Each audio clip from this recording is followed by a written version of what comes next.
बहुत समय पहले की बात है। एक गांव में एक बहुत गरीब परिवार रहता था। जगिया किसी के खेतों में कटाई का काम करता था, पर एक दिन उसको काम से भी निकाल दिया जाता है। जगिया और उसके परिवार के भूखे मरने के दिन आ जाते हैं। पप्पू और चिंकी को स्कूल जाने का बहुत मन करता था, पर पैसे ना होने की वजह से वो स्कूल भी नहीं जाते थे। एक दिन सब लोग बैठकर खाना खा रहे होते हैं। क्या हुआ ललिता, तुम हमारे साथ खाना क्यों नहीं खा रही? अरे आप लोग खाओ ना, मेरा पेट भरा हुआ है, बिल्कुल भी मन नहीं है खाना खाने का।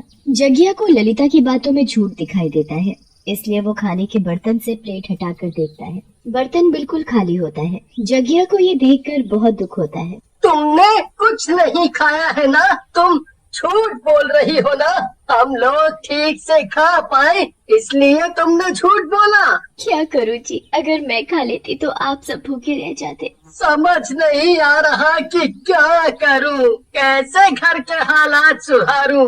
जितना कमाता हूं उससे 2 वक्त का खाना भी नसीब नहीं हो पा रहा है। आप परेशान मत हो पापा, हम थोड़ा थोड़ा खा लेंगे। वैसे भी हमारा तो छोटा सा पेट है, थोड़े से खाने से ही भर जाता है। पप्पू की बातें सुनकर जगिया उसको गले से लगा लेता है और खूब रोता है। उससे अपने घर के हालात देखे नहीं जा रहे होते। अगली सुबह जगिया अपनी साइकिल उठाता है और काम ढूंढने शहर के लिए निकल पड़ता है। वो बड़े बड़े घरों में जाकर काम मांगने लगता है, पर उसे कोई भी काम नहीं देता। फिर उसे एक बहुत बड़ा घर दिखाई देता है। जगिया उस घर का गेट खटखटाता है और फिर अंदर से एक आदमी आकर दरवाजा खोलता है। साहब जी, क्या मेरे लायक कोई काम मिलेगा? नहीं नहीं, यहाँ कोई काम नहीं है।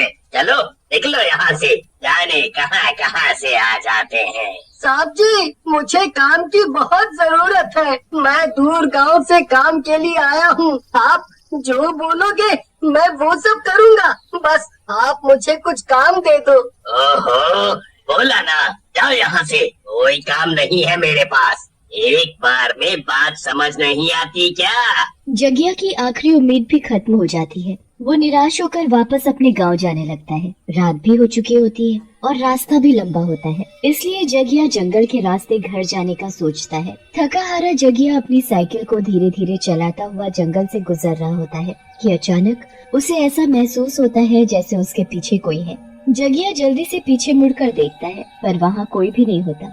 जगिया फिर से अपनी साइकिल चलाना शुरू कर देता है, पर फिर थोड़ी देर बाद उसे वही महसूस होता है जैसे उसके पीछे पीछे कोई आ रहा है। कोई तो जरूर है मेरे पीछे, पर कौन हो सकता है? जगिया फिर से पीछे मुड़कर देखता है, पर इस बार उसे एक चुड़ैल भागते हुए दिखाई देती है। उस चुड़ैल के पीछे कुत्ते पड़े हुए होते हैं। भागते भागते उस चुड़ैल के हाथ से एक बर्तन गिरता है। जगिया उस बर्तन को उठाता है और उसे उलट पलट कर देखने लग जाता है। बर्तन पीतल का होता है। चुड़ैल वापस आ जाए उससे पहले ही जगिया उस बर्तन को लेकर घर आ जाता है और अपनी पत्नी ललिता को दिखाने लगता है। अजी, आप तो काम ढूंढने गए थे ना, तो ये बर्तन कहाँ से ले आए? काम वाम कुछ मिला कि नहीं? अरे, जब मैं जंगल से होता हुआ घर आ रहा था तो जंगल में मुझे एक औरत दिखी। मैंने उसकी शक्ल तो नहीं देखी क्योंकि वो अचानक जाने कहाँ गायब हो गई थी, पर मैं ये बर्तन ले आया।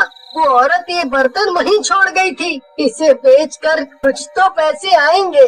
कितने दिन खा लेंगे आखिर हम इस बर्तन को बेचकर? ललिता उस बर्तन को एक कोने में ऊंची सी जगह पर रख देती है। उसके बाद वहाँ पप्पू और चिंकी खेलने लगते हैं। खेलते खेलते चिंकी और पप्पू की एक अमरूद के पीछे लड़ाई होने लगती है। दोनों छीना झपटी करने लगते हैं, जिसके चक्कर में अमरूद उस बर्तन में गिर जाता है। क्या है बच्चों, क्यों लड़ रहे हो? देखो ना माँ, मैं बगीचे से अमरूद तोड़ कर लाई थी और पप्पू मुझसे वो अमरूद छीन रहा है। मुझे भी तो अमरूद खाना है माँ, मुझे भूख लगी थी इसीलिए मैं छीन रहा था। काश हमारे पास ढेर सारे अमरूद होते तो कितना अच्छा होता। पर ऐसा नहीं है ना बच्चों। चलो मैं अभी उस अमरूद को निकालती हूँ और उसे आधा आधा करके तुम दोनों को देती हूँ। ललिता हाथ डालकर उस बर्तन में से अमरूद निकालने लगती है, पर ये क्या, ललिता जब उस बर्तन में हाथ डालती है तो उसे वहाँ बहुत सारे अमरूद मिलते हैं। इतने सारे अमरूद? पर इसमें तो बस एक अमरूद गिरा था, तो फिर इतने सारे अमरूद कैसे आए? ललिता को तो खुद ही नहीं समझ आ रहा होता कि ऐसा कैसे हो गया। वो जल्दी से जगिया को बुलाती है। जगिया को भी समझ नहीं आता कि आखिर ये हुआ तो कैसे। हो ना हो, ये कोई जादुई बर्तन है। जादुई बर्तन? हाँ ललिता, मुझे यही लग रहा है। तुम खुद ही बताओ कि एक अमरूद के इतने सारे अमरूद कैसे बन गए। पप्पू ने जैसे ही बोला कि काश हमारे पास ढेर सारे अमरूद होते, तभी उस बर्तन में ढेर सारे अमरूद आ गए। बात तो आपकी बिल्कुल सही है जी। इसका मतलब हम जो भी बोलेंगे ये बर्तन हमें वही बना कर दे देगा। मेरा तो खीर खाने का मन कर रहा है। ललिता उस बर्तन को चूल्हे पर रखती है और खाली बर्तन में करछी चलाते हुए बोलती है, काश इस बर्तन में खीर आ जाए। ललिता के इतना कहते ही वो बर्तन खीर से भर जाता है। सब लोग अपनी आंखों के सामने वो जादू देखकर दंग ही रह जाते हैं। वो वाकई एक जादुई बर्तन होता है और ये सब अपनी आंखों से देख लेते हैं। अरे वाह, ये कोई मामूली बर्तन नहीं है ललिता, ये एक जादुई बर्तन है। देखो इसमें कैसे खीर बन गई। जी हाँ, आप तो सही बोल रहे हो। अब तो हमें कभी भूखा नहीं सोना पड़ेगा।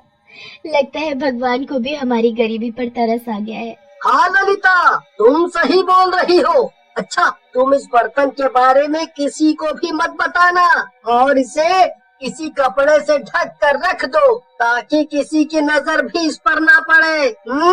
हाँ जी, ये भी कोई कहने की बात है। उस रात तो पूरा परिवार बहुत समय बाद पेट भरकर खाना खाकर सोता है। रात काफी हो जाती है और पूरे गांव में सन्नाटा छाया होता है। उसके बाद वहाँ एक चुड़ैल आती है। वो इधर उधर पागलों की तरह अपने बर्तन को ढूंढ रही होती है। कहाँ गया मेरा बर्तन?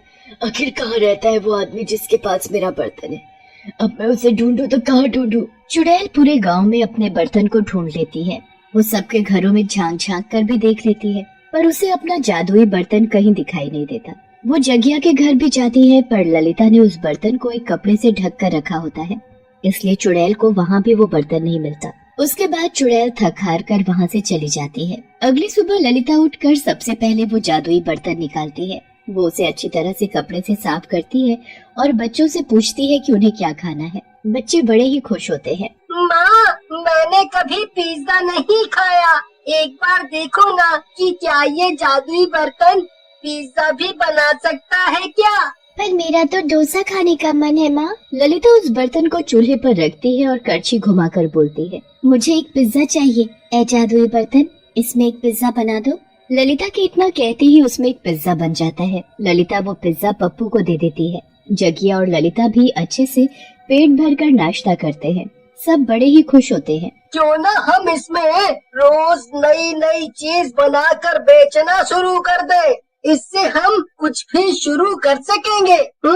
ये तो बिल्कुल सही कहा आपने। ललिता और जगिया उस बर्तन के इस्तेमाल से अपना काम शुरू कर देते हैं। वो रोज शहर जाकर 5 रुपए में लोगों को भरपेट खाना खिलाने लगते हैं। इतने सस्ते में भरपेट खाना मिलने पर उनके ठेले के आगे तो लोगों की लाइन लग जाती है। कितने गरीब लोगों को तो जगिया मुफ्त में खाना खिला देता है। कुछ ही दिनों में उनके दिन बदल जाते हैं। अब तो पप्पू और चिंकी स्कूल भी जाने लगते हैं और सब अच्छा हो चुका होता है। पर चुड़ैल तो अभी भी अपने जादुई बर्तन की तलाश में होती है। एक रात जब जगिया और ललिता काम से वापस लौट रहे होते हैं तो काफी रात हो जाती है और पेड़ पर बैठी चुड़ैल अपने बर्तन को देख लेती है। अरे, ये तो मेरा बर्तन है और ये तो वही आदमी है जो उस रात जंगल में आया था।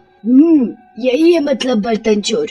इसे तो मैं सबक सिखाती हूँ। चुड़ैल उनके सामने आ खड़ी होती है और गुस्से से उनको देखने लगती है। जगिया और ललिता उस चुड़ैल को देखकर बहुत डर जाते हैं। चुड़ैल? अच्छा, ये तो चुड़ैल है। ये तो वही चुड़ैल है जिसका बर्तन हमारे पास है। लगता है ये अपना बर्तन लेने आई है। सही बोला तूने, मैं अपना बर्तन ले आई हूँ। दे मेरा बर्तन वरना मैं मार डालूंगी तुझे। हम बहुत गरीब हैं चुड़ैल जी, इस बर्तन की वजह से हमारे दिन सुधर पाए हैं, वरना तो घर में खाने को भी नहीं होता था। अब हम भरपेट खाना खाते हैं और दूसरों को भरपेट खाना मिल सके इसलिए बस 5 रुपए में लोगों को भरपेट खाना खिलाते हैं।